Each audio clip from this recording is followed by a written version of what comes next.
This past week, the U.S. Census Bureau suddenly announced that it will end all counting for the 2020 census on September 30th, a full month earlier than scheduled. The critical count requires that all people living in the U.S. be counted, and efforts to get responses are being slowed down during the coronavirus pandemic. I spoke with NPR reporter Hansi Lo Wang earlier this week about the census count and the decision to move up the deadline. Hansi, what does a shortened amount of days that the Census Bureau will knock on doors mean?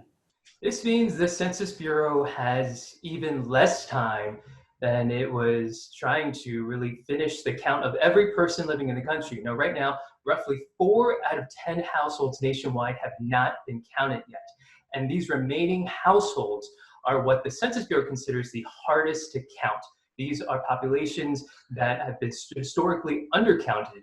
They include people of color, renters, rural residents, groups that are not likely to fill out a form on their own. And that's why this door knocking that's about to roll out nationwide next week, that door knocking is so critical to making sure that no one is left out and no resident is left out of the count.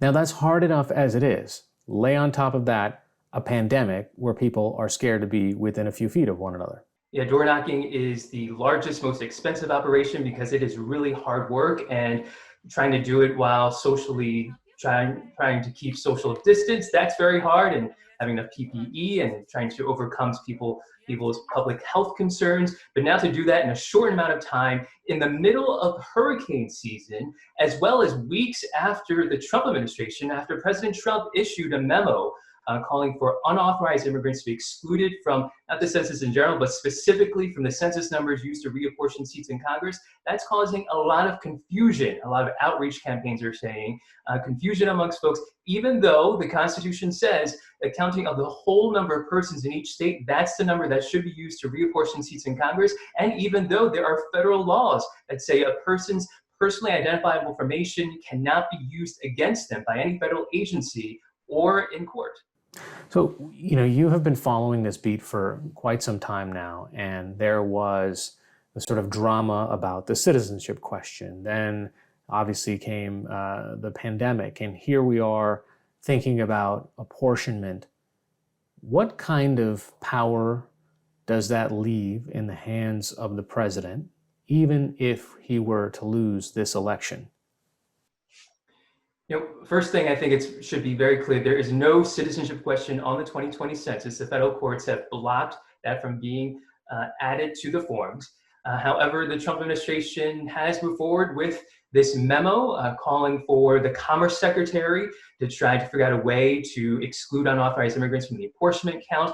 And here's one thing to keep in mind here. By not extending the counting, by not extending the deadlines for reporting the census results, what this means is that by the end of this year, under federal law, the president will receive the latest state population counts. That is what the Census Bureau right now is working towards. And those state population counts, those are the numbers that President Trump, through his memo, says he wants to exclude unauthorized immigrants from.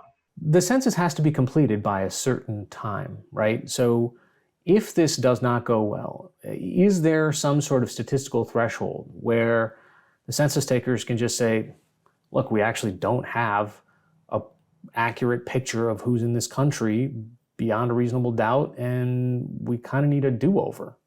That's a big open question at this point.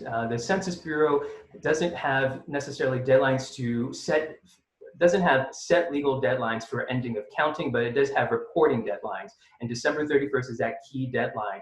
And the question is, does the Census Bureau have enough time to finish a count and also have enough time to process all those results to make sure that there aren't any duplicate results and do any type of cleaning necessary to make sure this is the most accurate data set possible?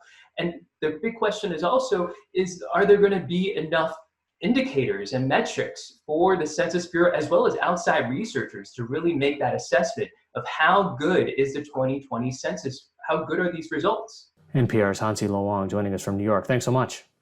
You're welcome, Hari.